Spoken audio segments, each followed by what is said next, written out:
aku tak dengar siapa yang panggil itu. Sedangkan yang panggil itu siapa? Nabi SAW. Baik, saya sebutkan potongan hadis ini. Hadis ini memberikan pengajaran kepada kita. Apa yang berlaku kepada Abu Mas'ud Al-Ansari? Biasanya siapa yang pukul orang ni? Biasa cikgu pukul murid. Biasa ayah pukul anak. Kenapa saya sebut begitu? Sebab biasanya orang yang memukul orang lain, dia ada perasaan, aku lebih besar daripada engkau. Dan kes ini berlaku kepada Abu Mas'ud dengan hamba dia. Katanya apa? Satu hari, kuntu adrabu ghulaman li bisauti fasami'tu sautan min khalfi i'lam Aba Mas'ud. Dia kata satu hari aku pukul aku punya hamba. Aku dengar kat belakang i'lam Aba Mas'ud. Apa maksud i'lam Aba Mas'ud? I'lam ni maksudnya ketahuilah. Kadang-kadang i'lam juga boleh bermaksud sedarlah. Nak kata jangan ikut kemarahan. Nabi ulang 3 kali. Tapi Abu Mas'ud tak dengar disebabkan dia kata apa? Aku terlalu marah. Minal ghadab. Falamma dana minhi idza huwa Rasulullah sallallahu alaihi wasallam. Bila dekat dengan aku, rupanya Nabi nampak peristiwa tersebut daripada jauh. Dan Nabi bagi tahu jangan, seolah Nabi kata sedar jangan pukul. Sampai Nabi sallallahu alaihi wasallam dekat, baru dia jelas perkataan i'lam itu, i'lam. Fa alqaitu saut min yadi faqal i'lam Aba Mas'ud anna Allah aqdaru 'alaika minka 'ala hadzal ghulam. Akhirnya Abu Mas'ud sedar yang itu merupakan Rasul sallallahu alaihi wasallam, bukan orang kebanyakan, bukan orang biasa. Pastilah kita kalau katalah kalau kita pukul orang kan, tiba-tiba ustaz kita nampak kita pukul orang. Apa perasaan kita? Katalah ada satu orang pukul isteri dia, tiba-tiba pak mertua dia datang. Apa perasaan dia? Ataupun tak pak mertua dia lah, bapa dia sendiri, bukan bapa kepada isteri dia. Apa perasaan? Segan, malu. Jadi Abu Mas'ud pun campak dia punya cemeti tu. Kemudian ada satu perkataan Nabi sallallahu alaihi wasallam ni patut lekat dekat bilik kita ni. Ataupun dekat kereta. Kalau tengah marah gitu kan. Kan kalau kita marah, kita buat apa kat kereta? Kita horn ke orang kan, nak gaduh kan, banyak macam itu kes gaduh. Nabi kata apa? Annallaha aqdaru 'alaik. Allah Subhanahu wa taala lebih berkemampuan untuk Allah Subhanahu wa taala lebih berkemampuan ke atas engkau. Apa maksud ke atas engkau? Kalau Allah Taala nak buat something dekat engkau, Allah Taala lebih mampu berbanding engkau berkemampuan untuk pukul hamba engkau. Itu Nabi kata, annallaha aqdaru 'alaika minka 'ala hadzal ghulam. Allah, kalau engkau pukul hamba ni, kau rasa engkau mampu? Ingat, Allah Subhanahu wa taala lebih mampu untuk buat something kat engkau. Akhirnya Abu Mas'ud sedar diri kan. Dia kata apa? La adrabu mamlukan ba'dah. Dia kata selepas aku dengar perkataan Nabi sallallahu alaihi wasallam itu, aku dah tak pernah pegang cambuk ataupun cemeti itu pukul hamba. Dalam riwayat yang lain dia kata, ya Rasulullah, huwa hurun liwajhillah. Dia kata, wahai Rasul, aku dah sedar ini merupakan aku punya kesilapan. Aku bebaskan hamba ini kerana Allah Ta'ala. Agak kita mungkin peristiwa itu dah settle gitu kan. Tapi Nabi SAW bagi tahu satu lagi perkara dekat Abu Mas'ud. Dia kata apa? Ama law lam taf'al la lafahatkan nar. Dia kata, wahai Abu Mas'ud, nasib baik engkau bebaskan hamba ini. Kenapa? Kalau engkau tak buat perkara ini, maksudnya bebaskan hamba itu, nescaya api neraka akan menyentuhmu. Dalam riwayat yang lain, lamasatkan nar. Nescaya api neraka akan menyentuhmu. Maksudnya engkau akan masuk ke dalam api neraka. Jadi pengajaran apa daripada Hadis 83 dan juga 84 ini Muslimat. Hadis ke-83 ni menunjukkan sekecil-kecil perkara. Kayu siwak dijadikan bahan pukulan. Hadis 84 ataupun hadis yang saya sebutkan tadi, Abu Mas'ud, di antara perkara besar yang kita boleh pukul ke orang, guna apa? Guna cemeti, sakit tu. Guna cemeti. Kita semua sedarlah kan gitu kadang. Bila kita baca hadis ini, Allah Ta'ala akan balas. Bukan takat mengumpat kan. Biasa kita dengar mengumpat itu, Allah Ta'ala akan berikan pahala. Ini pula dalam bentuk fizikal. Apa maksud dalam bentuk fizikal?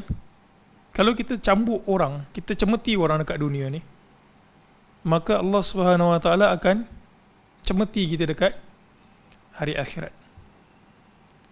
Jadi itu hadis ke-83 dan juga 84. Hadis yang ke-85. Yahsyurullahu an-nasa yawmal qiyamah. Atau qala al-ibada uratan ghurlan buhman. Qala qulna wa ma buhman? Qala laysa ma'ahum syai'un thumma yunadihim bisautin yasma'uhu man ba'du kama yasma'uhu man qarub ana al-maliku ana ad-dayyan la yanbaghi li ahadin min ahli an-nar ay yudkhala an-nar walahu 'inda ahadin min ahli al-jannati haqqun hatta aqussahu minhu wala yanbaghi li ahadin min ahli al-jannati ay yadkhula al-jannah wa li ahadin min ahli an-nar 'indahu haqqun hatta aqussahu minhu hatta al-latama qulna kaifa wa inna ma na'ti Allah uratan ghurlan buhman qala bil hasanati was sayyi'at. Baik. Ada penambahan pada hadis ke-85. Mungkin ada sebagian orang fikir tak apalah kita buat zalim ke orang yang kita rasa dia tu ahli neraka. Dan betul pada hari kiamat ada ahli neraka yang kita zalimi. Ada sebagian orang Islam yang menzalimi ahli neraka. Apakah pada perasaan satu orang itu kata tak apalah ahli neraka, dan dia kata aku tak bertanggungjawab terhadap apa yang aku buat, dia memang ahli neraka pun, padan dengan apa yang aku buat. Hadis ke-85 ni bagi tahu tak seperti itu. Satu orang tak akan masuk ke syurga sampailah dia dapat hukuman qisas apa yang dia buat dekat dunia, hatta walaupun yang dia buat zalim secara fizikal itu adalah ahli neraka. Allah Ta'ala takkan bagikan masuk dulu. Jangan masuk syurga dulu, jangan masuk neraka dulu. Masing-masing qisas baru ambil portion masing-masing syurga dan juga neraka. Ini hadis ke-85. Yahsyurullahu an-nasa yawmal qiyamah. Allah Subhanahu wa taala akan membangkitkan manusia pada hari kiamat. Atau qala al-ibada uratan ghurlan buhman. Keadaan kita dibangkitkan uratan. Apa maksud uratan? Tidak berpakaian, bertelanjang. Ghurlan. Apa maksud ghurlan? Tidak bersunat. Maksudnya memang suci murni gitu kan. Tak bersunat, tak berpakaian. Buhman. Sahabat tahu makna ghurlan, sahabat tahu makna buhman. Sahabat tahu makna uratan, sahabat tahu makna ghurlan. Tapi sahabat tak tahu apa maksud buhman. Uratan, sahabat tahu dalam keadaan bertelanjang. Ghurlan, sahabat tahu dalam keadaan tak bersunat. Sahabat tanya, wahai Rasul, wama buhman? Apa maksudnya kami dibangkitkan dalam keadaan buhman? Nabi SAW beritahu, laisa ma'ahum syai'un. Dia tidak ada apa-apa dekat batang tubuh dia. Tidak harta, tidak ada apa-apa. Thumma yunadihim bisautin yasma'uhu man ba'uda kama yasma'uhu man qaruba. Kemudian ada satu suara yang menjerit, yang dengar jauh, yang dekat apatah lagi. Anal malik anad dayyan.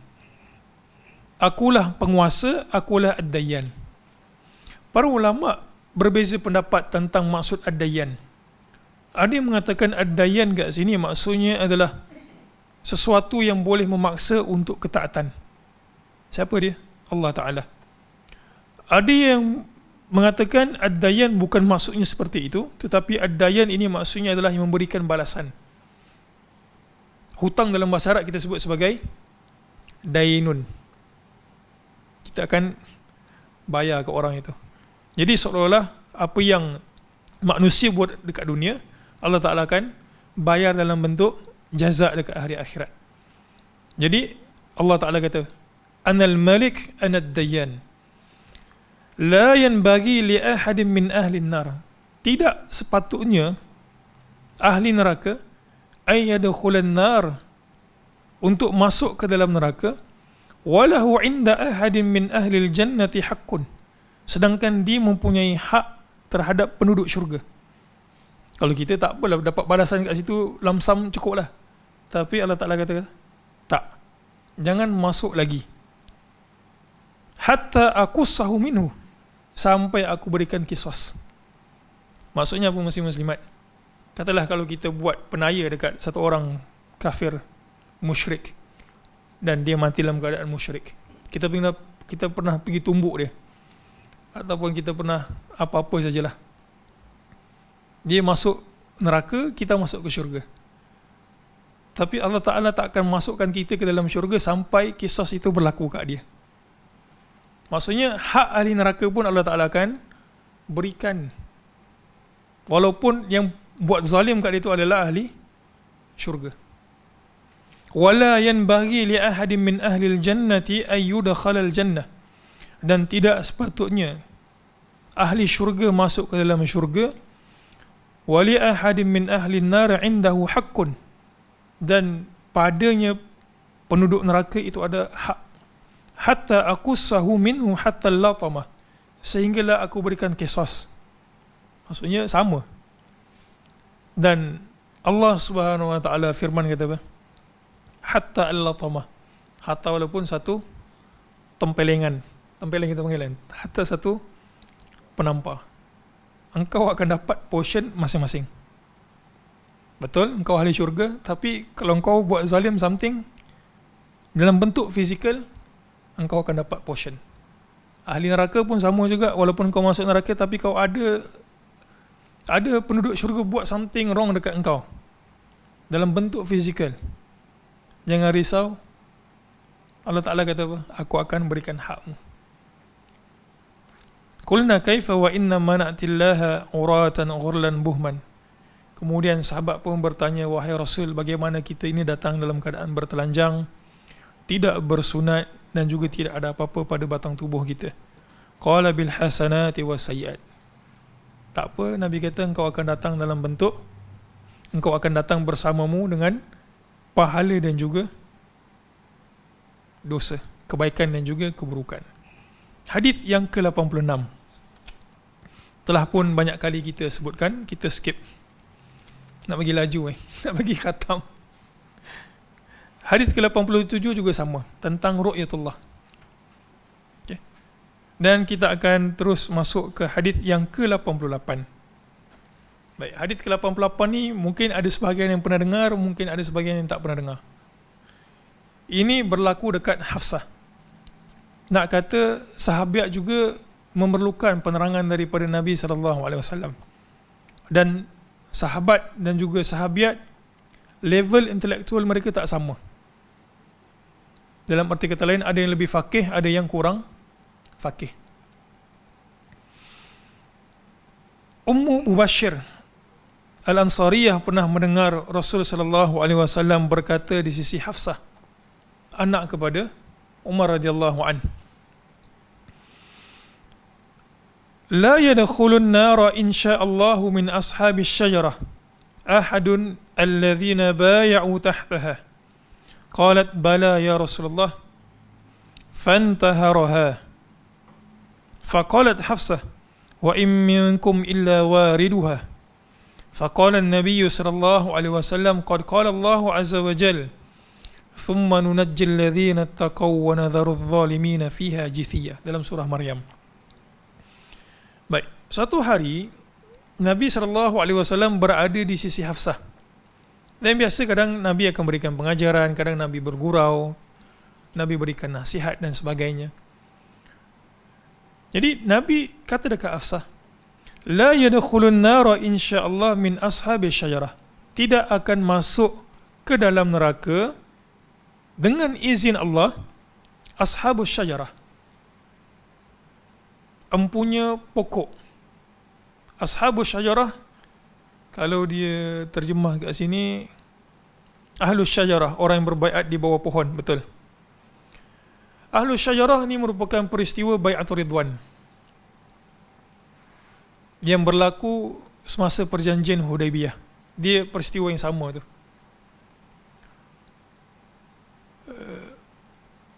Nabi SAW bermimpi pada tahun ke-6 Hijrah. Dan kita tahu bahawa mimpi Nabi merupakan salah satu bentuk wahyu Allah Subhanahu Wa Taala kepada Nabi. Nabi mimpi apa? Nabi bermimpi mengerjakan umrah.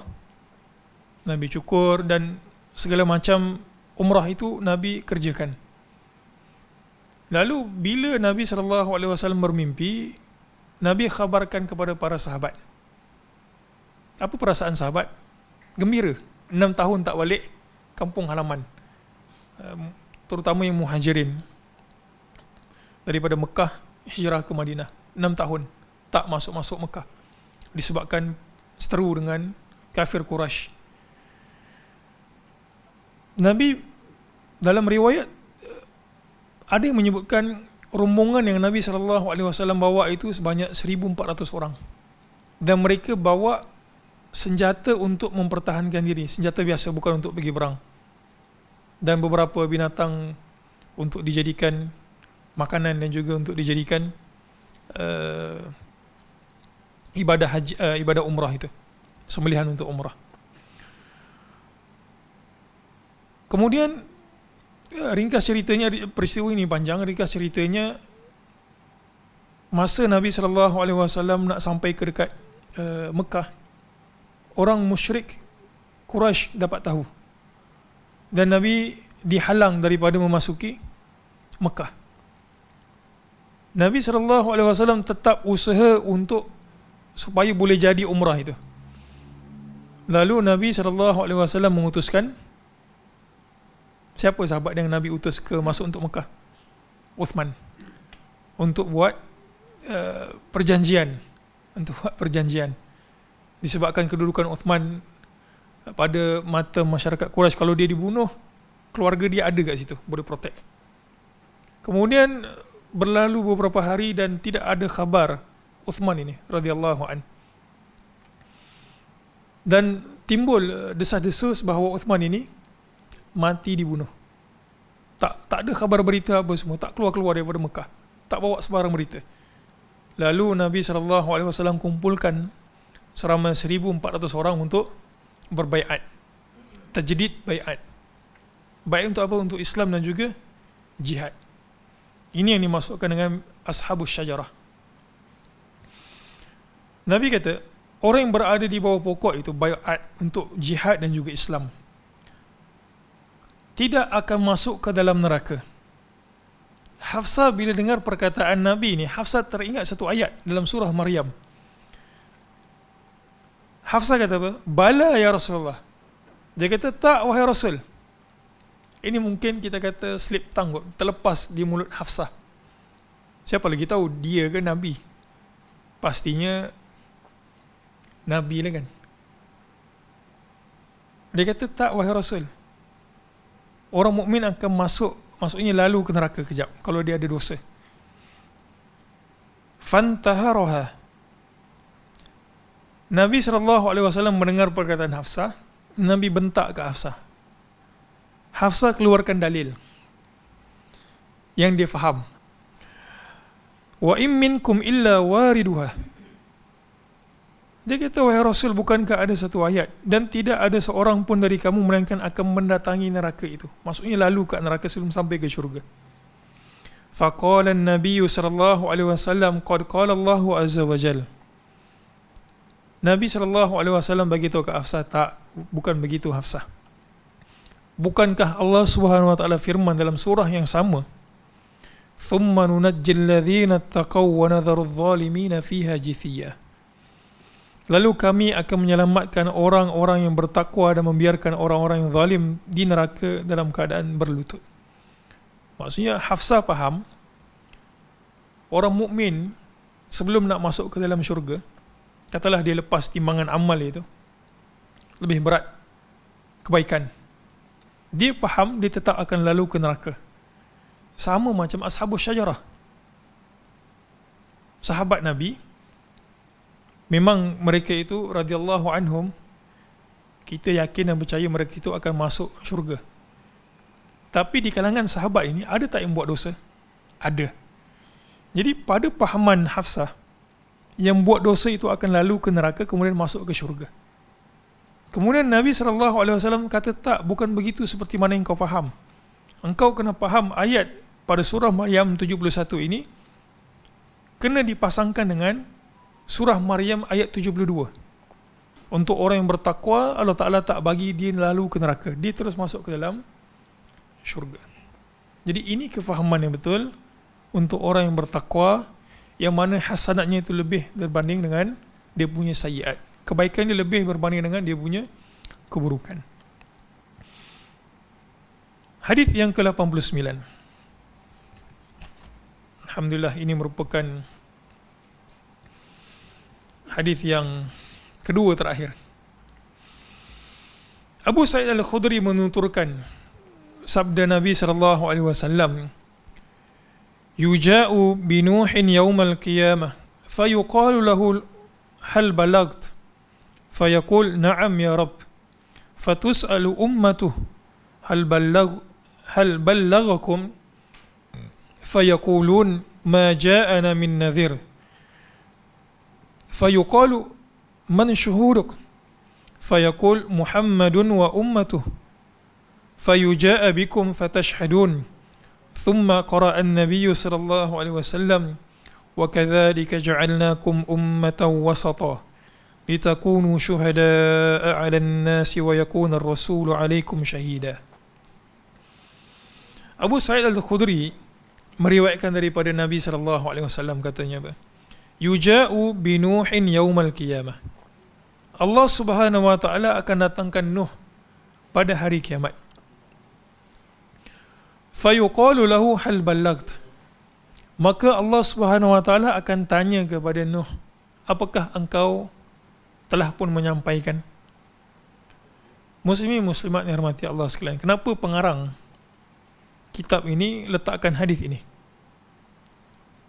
Seolah-olah dia nak bagi tahu kepada kita, kalaulah Nabi, para anbiya, para rasul alaihi wassalatu wassalam itu Allah Ta'ala akan tanya, apakah engkau telah pun menyampaikan amanah? Dan kita tahu Nabi, mana-mana Nabi tak pernah khianat terhadap amanah dan juga risalah. Pun begitu Allah Ta'ala akan, kita kata apa, auditnya dengan jelas, semua orang nampak.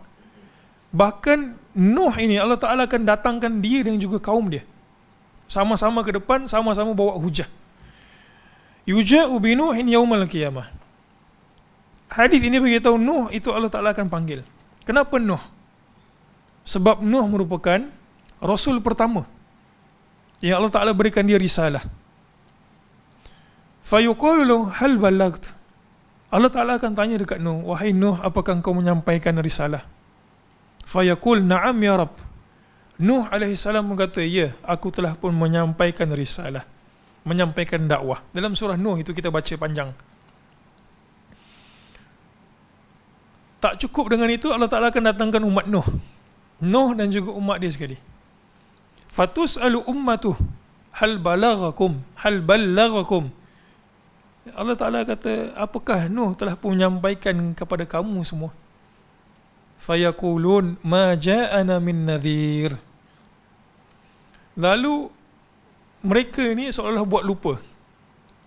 Kita tahu bahawa kaum Nuh ini semuanya sekali mati disebabkan apa? Dekat banjir itu. Nuh ajak masuk ke kapal. Bahkan anak dia sendiri tak, dia kata, wahai ayahku, aku akan panjat ke bukit. Nescaya aku akan selamat daripada banjir ini.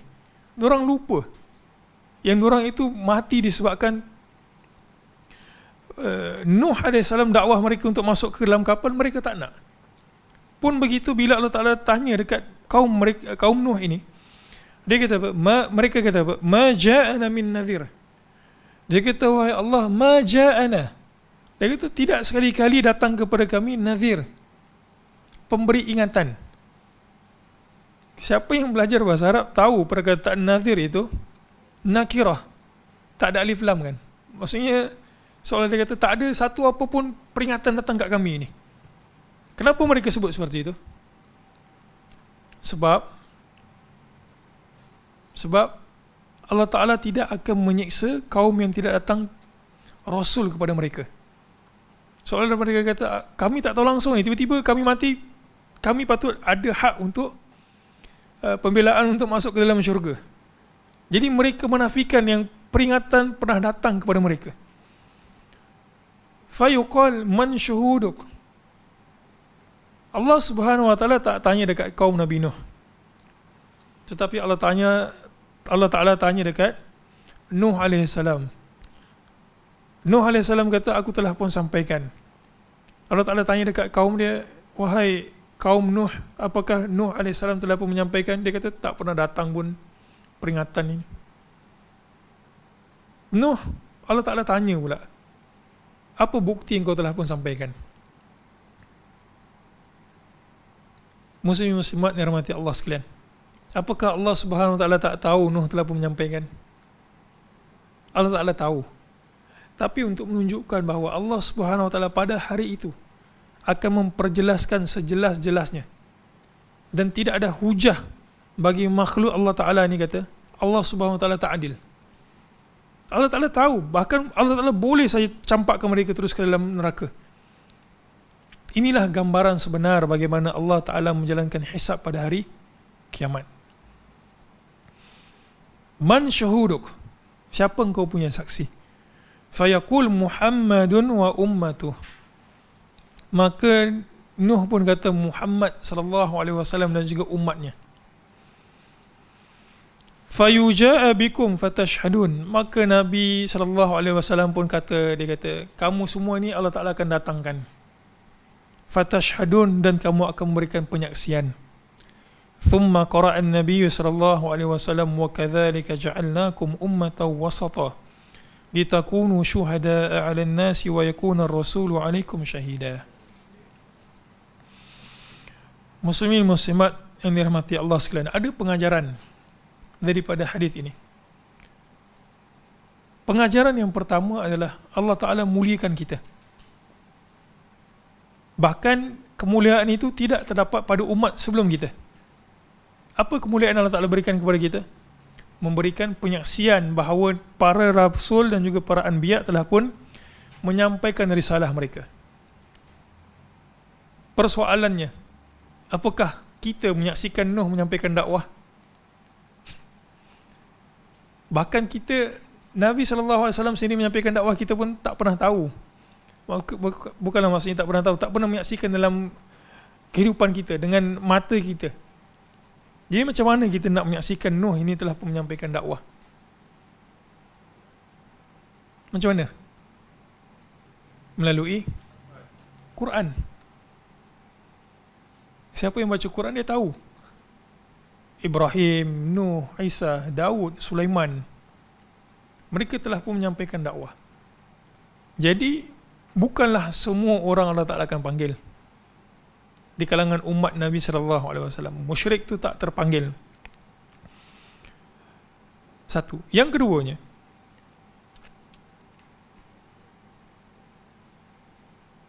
hadis ini menunjukkan bahawa perhitungan Allah Ta'ala dekat hari kiamat itu terbuka. Perhitungan Allah Ta'ala dekat hari kiamat itu terbuka. Semua orang nampak. Buktinya adalah ketika Allah Ta'ala tanya dekat Nuh, siapa kau nak panggil sebagai saksi? Nuh tunjuk dekat siapa? Muhammad, dia kata. Dan juga umatnya sallallahu alaihi wasallam. Nak kata memang hadir dekat situ untuk lihat bagaimana Allah Ta'ala jalankan hisab. Itu dekat para anbiya. Kita apatah lagi muslim-muslimat. Dan siapa yang dekat dunia ni malu Kalau dekat akhirat kelak Allah Ta'ala panggil, Allah Ta'ala buka dia punya aib, maka Nabi SAW berikan kita petunjuk supaya orang tak tahu aib kita. Apa petunjuknya? Jangan buka aib orang, maka Allah Ta'ala akan deal kita dengan kita. Kemudian di antara pengajaran lain, Al-Imam Al-Qurtubi pada ayat ini, wa kadzalika ja'alnakum ummatan wasata, ada satu perkara yang menarik Al-Qurtubi sebut dalam kitab tafsirnya. Katanya apa? Pada ayat ini merupakan dalil bahawa ijma' merupakan salah satu hujah dalam agama. Ijma' merupakan salah satu hujah dalam agama berdalilkan ayat Quran ini. Macam mana kita tahu? Sebab pada ayat ini Allah Ta'ala kata apa? Wa kadzalika ja'alnakum ummatan wasata. Dan kami jadikan kamu sebagai saksi. Ummatan wasata. Sebagai umat yang wasata. Umat wasata ni apa dia? Kalau kita terjemahkan wasata ini maksudnya adalah pertengahan. Sebagian ulama tafsir ketika mentafsirkan ayat ini dia kata wasata ini, kita adalah umat yang tidak ghulu seperti mana Nasrani, dan juga kita tidak ghulu lawannya taksir gitu kan, mengurangkan seperti mana kaum Yahudi. Jadi kita itu berada di pertengahan. Al-wastu maksudnya adalah al-adlu. Al-wastu maksudnya adalah al-adlu, adil kalau bahasa kita. Al-Imam Al-Qurtubi kata, bagaimana ini menjadi satu hujah bahawa ijma' itu menjadi sesuatu yang terpakai dalam agama? Kerana perkataan Allah Ta'ala, litakunu syuhada 'alan nas. Kerana orang yang bersikap al-adlu ini, al-wasat, bukan semua orang di kalangan kaum muslimin ini bersifat al-adlu dan juga al-wasat. Hanya terpilih sahaja. Dan kita tahu bila kita belajar hadis, di antara syarat untuk hadis itu diterima, perawi itu mesti bersifat al-adalah. Dan kita pergi kepada ta'rif ijma'. Ijma' maksudnya adalah kesepakatan ulama' mujtahid terhadap sesuatu perkara setelah kewafatan Nabi SAW. Jadi bila Allah Ta'ala kata apa? Litakunu syuhada 'alan nas, maksudnya Allah Ta'ala menerima penyaksian orang-orang yang adil. Dan mustahil orang-orang yang adil ini bersepakat terhadap suatu kebatilan. Maka yang demikian, ayat ini Al-Imam Al-Qurtubi kata apa? Dijadikan hujah bahawa ijma' merupakan salah satu hujah dalam bab agama. Wallahu a'lam.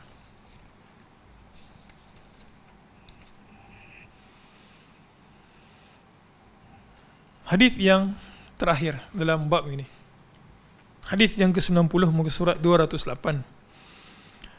Adi bin Hatim menuturkan sabda Nabi sallallahu alaihi wasallam, "Ma minkum ahadun illa sayukallimuhu rabbuh, laisa bainahu wa bainahu turjuman, fayanzuru aymana minhu fala yara illa man qaddama min amalihi, wa yanzuru ash'ama minhu fala yara illa ma qaddam, wa yanzuru bayna yadayhi fala yara illa an-nar tilka wajhihi fattaqun nara walau bisyikki tamrah." Sebenarnya muslim-muslimat, hadis ini dia panjang. Hadis ini panjang. Satu hari dia keratan saya sebutkan hadis yang menjadi latar hadis ini. Suatu hari Adi bin Hatim At-Ta'i duduk bersama dengan Nabi SAW. Kemudian ada satu orang lelaki datang mengadu kat Nabi, dia kata, "Wahai Rasul, aku ini miskin." Kemudian selepas beberapa ketika ada satu orang lelaki datang berjumpa dengan Nabi, dia kata, "Wahai Rasul, aku ini ditimpa musibah.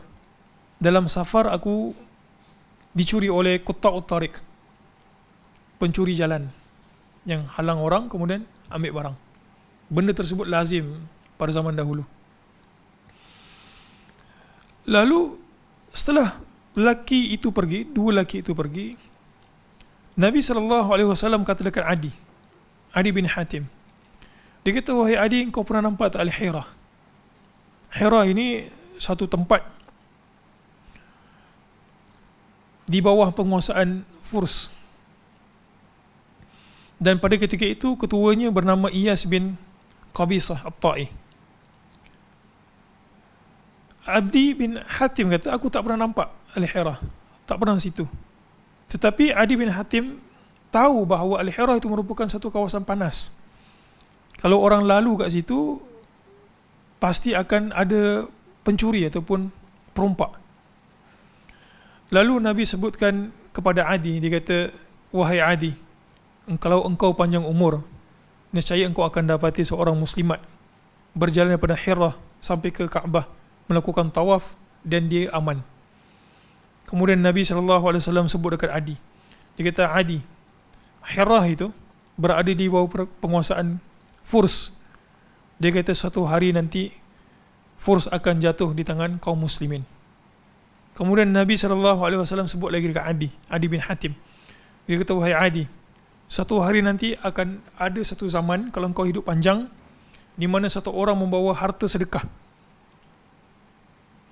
Dia keluar daripada rumah dia berupa emas dan juga perak, nak beri sedekah. Dia minta ke orang supaya terima sedekah dia, dan orang tak terima. Dan peristiwa ini berlaku pada zaman Isa AS. Setelah itu Nabi SAW sebut hadis ini, ma minkum ahadun illa sayukallimuhu rabbuh laisa bainahu wa bainahu turjuman. Tidak ada seorang daripada kalian ataupun daripada kamu illa, melainkan dia sayukallimuhu rabbuh, melainkan dia itu akan berkata-kata dengan Tuhannya. Laisa bainahu wa bainahu turjuman. Ketika mana dia berbicara dengan Allah Subhanahu wa taala, tidak ada penterjemah. Dan kita tahu bahawa bahasa merupakan sesuatu yang Allah Taala ciptakan, yang manusia gunakan. Ini merupakan bentuk hisab Allah Subhanahu wa taala. Fayanzuru aymana minhu fala yara illa ma qaddama min amalihi. Lalu bila satu orang Allah Taala panggil dan dia berbicara dengan Allah Taala, maka lelaki ini akan melihat ke kanan dan dia tak nampak melainkan amal perbuatannya. Kemudian lelaki ini berpaling ke kiri, wa yanzuru ash'ama minhu fala yara illa ma qaddam. Dan dia berpaling ke kiri, dia tak nampak melainkan apa yang dia kerjakan. Wa yanzuru baina yadayhi fala yara illa an-nar tilka wajhi. Dan dia nampak ke depan dia itu neraka. Kemudian Nabi SAW sebut, fattaqun nara walau bisyikki tamrah. Hendaklah engkau takut akan neraka walaupun dengan syikki tamrah, dengan belahan kurma. Muslimin muslimat rahmati Allah. Hadis yang ke-90 ini bagi tahu bagaimana Allah Taala akan hisab orang per orang. Yang pertama, berdasarkan hadis ini, Allah Taala akan direct bercakap dengan hamba-Nya. Ini mengisbatkan kalam bagi Allah Subhanahu wa taala. Tapi yang zahirnya adalah semasa Allah Taala berbicara dengan makhluk itu tidak melihat Allah secara langsung. Sebab pada pelajaran ataupun pada sesi yang sebelum ini kita bagi tahu bahawa melihat wajah Allah Taala merupakan nikmat yang Allah Taala berikan kepada penduduk syurga. Jadi zahirnya adalah dia berbicara dengan Allah Taala tapi tidak melihat Allah Subhanahu wa taala. Yang kedua, hadis ini beritahu kat kita bahawa bila Allah Subhanahu wa taala menghisap satu orang, dia akan dihisap dalam keadaan bersendirian, satu-satu maju ke depan. Yang ketiga, bila Allah Taala hisap dekat satu orang, maka tidak ada hijab di antara dia dengan Allah Taala. Dan yang keempat, bila dia datang jumpa Allah Taala, yang kita sebutkan tadi, uratan, ghurlan, buhman, tak ada yang menemani dia melainkan apa yang dia kerjakan dekat muka bumi. Ini 4 keadaan di mana satu orang itu dihisap oleh Allah Subhanahu Wa Taala. Kemudian kalau kita perhatikan hadis ini, Nabi sebut orang ini yang Allah Taala panggil ni, dia akan toleh ke kanan, toleh ke kiri. Betul? Dia toleh ke kanan, tak nampak lain melainkan apa yang dia kerjakan. Dia toleh ke kiri, dia tak nampak benda lain melainkan apa yang dia kerjakan. Para ulama bahas tentang toleh-toleh ni. Kenapa boleh satu orang menoleh bila depan Allah Ta'ala?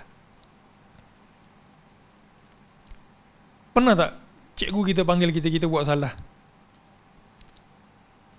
dan kita toleh ke kanan, toleh ke kiri? Agak-agak sebab apa kita toleh ke kanan, toleh ke kiri? Macam mana? Masalah. Orang ni toleh ke kanan, toleh ke kiri. Sama macam perbuatan kita dekat muka bumi ni pun sama juga kita lah. Macam mana? Cari partner, betul. Cari partner.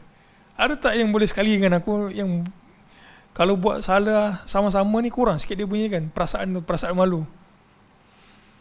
Para ulama bahas kenapa makhluk ini, kita lah ni akan toleh ke kanan ke kiri ni. Kenapa menoleh ke kanan, boleh toleh ke kiri? Ulama sebutkan, dia kata, inna halahu kal insan alladhi dahamahu amrun yaltafit yaminan wa shimalan yatlubul aun.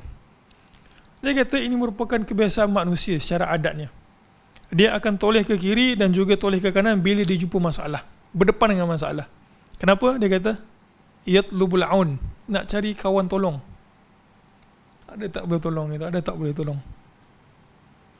Sebahagian kata, betul lah kita buat macam itu kan kat dunia kan. Tengok siapa yang boleh tolong, siapa yang boleh tolong. Tengok handset, siapa yang boleh tolong. Dekat akhirat benda tu tak ada. Seperti mana kita sebutkan tadi, 4 keadaan bila kita jumpa Allah Ta'ala berdasarkan hadis ini. Yang kedua, para ulama kata, sebagian kata tak. Dia toleh ke kanan dan toleh ke kiri itu sebab apa? Raja'an ayyajida tariqan yadhhabu fiha. Dia toleh ke kanan, toleh ke kiri. Kalau ustaz kita kita tengah pergi mengaji kan, kita duduk dekat belakang surau, tiba-tiba ustaz nampak buat rotan, kita toleh kiri, toleh kanan, nak apa? Nak cabut lari. Samalah kita dekat akhirat, muslim-muslimat. Para ulama kata dia toleh ke kanan, toleh ke kiri tu kalau boleh kok ada apa? Jalan untuk dia keluar. Dan benda itu tak berlaku. Jadi ini merupakan bentuk bagaimana Allah Ta'ala menghisap kita semua. Jangan kita baca hadis ni, ini mungkin orang lain. Tak, kita semua lah yang kita baca hadis ni, kita lah yang akan lalui ini. Depan datang jumpa Allah Ta'ala satu-satu. Tak ada penterjemah, boleh cakap direct dengan Allah Ta'ala. Tak ada teman melainkan amal. Dan kita akan toleh ke kiri, toleh ke kanan, tengok macam mana. Jadi ini merupakan bentuk-bentuk yang berlaku, yang kita semua akan hadapi dekat hari perhitungan. Wallahu a'lam. InsyaAllah pada sesi akan datang kita akan masuk ke bab azab pada hari kiamat. Subhanakallahumma bihamdik, asyhadu an la ilaha illa anta, astaghfiruka wa atubu ilaik. Assalamualaikum warahmatullahi wabarakatuh.